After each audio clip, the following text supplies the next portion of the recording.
পালানোর দিন সেই কয়েক ঘন্টা শেখ হাসিনা গণভবনে যা যা করেছে তা নিয়ে আজ তো একটা সিনেমা বানানো যাবে। একদিকে পদত্যাগে অনড় শেখ হাসিনা, অন্যদিকে পুলিশ ও কিছু সামরিক কর্মকর্তা। কি হয়েছিল তাদের মধ্যে বিস্তারিত জেনে নেন। 4 আগস্ট রাত 12টা থেকে সোয়া 12টার দিকে 3 বাহিনীর প্রধানদের সঙ্গে বৈঠকে শেখ হাসিনার পদত্যাগের বিষয়টি তোলেন তৎকালীন প্রতিরক্ষা বিষয়ক উপদেষ্টা অবসরপ্রাপ্ত মেজর জেনারেল তারিক আহমেদ সিদ্দিক। এতে শেখ হাসিনা রেগে গিয়ে জানিয়ে দেয়, যা হওয়ার হবে, তিনি ক্ষমতা ছাড়বেন না। তিনি সেনাপ্রধানকে মেরুদণ্ড শক্ত করে কঠোর হয়ে বিক্ষোভ দমনের নির্দেশ দেন। এরপর তারিক আহমেদ সিদ্দিক বলেছিলেন, সেনাবাহিনী চালিয়ে কিছু লোককে ফেললে বিক্ষোভ এমনিতেই দমন হয়ে যাবে। এ সময় তারিক আহমেদ সিদ্দিক বিমান বাহিনীকে হেলিকপ্টার থেকে চালানোর কথা বলেন। তবে এটা শুনে বিমান বাহিনীর প্রধান ভীষণ রেগে যান। শেখ হাসিনার উদ্দেশ্যে বিমান বাহিনীর প্রধান বলেন, তিনি অর্থাৎ তারিক আহমেদ সিদ্দিক আপনাকে ডুবিয়েছে এবং আরো ডুবাবে। আন্তর্জাতিক অপরাধ ট্রাইব্যুনালের শুনানিতে এসব তথ্য জানান chief prosecutor Mohammad Tajul Islam. Chief prosecutor বলেন, কঠোর অবস্থানে থাকার জন্য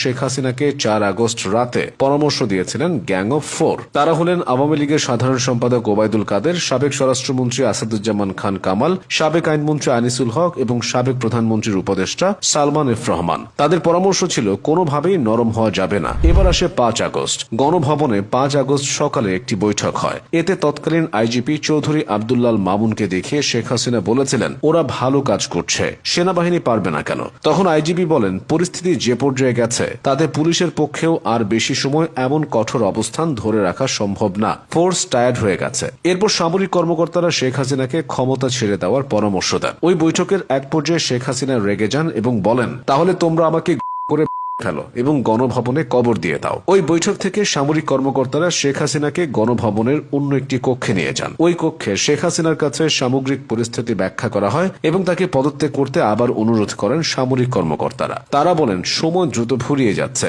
বৈষম্য বিরোধী ছাত্রদের ডাকে লং মার্চ টু ঢাকা কর্মসূচির কারণে গণভবন অভিমুখে ঢাকার চারপাশ থেকে মিছিল আসছে। কিন্তু শেখ হাসিনা তখনও পদত্যাগের সিদ্ধান্ত নেননি। এক পর্যায়ে শেখ হাসিনাকে ছোট বোন শেখ রেহানা বোঝানোর চেষ্টা করেন। শেখ রেহানা এক পর্যায়ে শেখ হাসিনার পা জড়িয়ে ধরেন, কিন্তু শেখ হাসিনা তাতেও পদত্যাগে রাজি হচ্ছিলেন না। পরে শেখ হাসিনার ছেলে সজীব ওয়াজেদ জয়ের সঙ্গে কথা বলেন শীর্ষ সামরিক কর্মকর্তারা। জয়কে সামরিক কর্মকর্তারা বলেন, প্রাণে বাঁচতে হলে তার মায়ের পদত্যাগ করা ছাড়া উপায় নেই, সময় গুরুত্বপূর্ণ, আর এখনই এ বিষয়ে সিদ্ধান্ত নিতে হবে। পরিস্থিতি বুঝতে পেরে শেখ হাসিনার সঙ্গে কথা বলেন জয় এবং তার কথায় ক্ষমতা ছাড়ার সিদ্ধান্ত নেন শেখ হাসিনা। চিফ প্রসিকিউটর আরো বলেন, শেখ হাসিনা একটি ভাষণ রেকর্ড করে টেলিভিশনে প্রচার করতে চেয়েছিল, তবে সামরিক কর্মকর্তারা তাতে অপারগতা প্রকাশ করেন। সময় সংকটের কারণে শেখ হাসিনাকে গোছানোর জন্য 45 মিনিট সময় দেওয়া হয়, কারণ গণভবনের দিকে লাখ লাখ ছাত্র জনতার মিছিল আসছিল। 5 আগস্ট বেলা 11টায় আইএসপিআর থেকে বিটিভির মহাপরিচালককে জানানো হয়, সেনাপ্রধান বেলা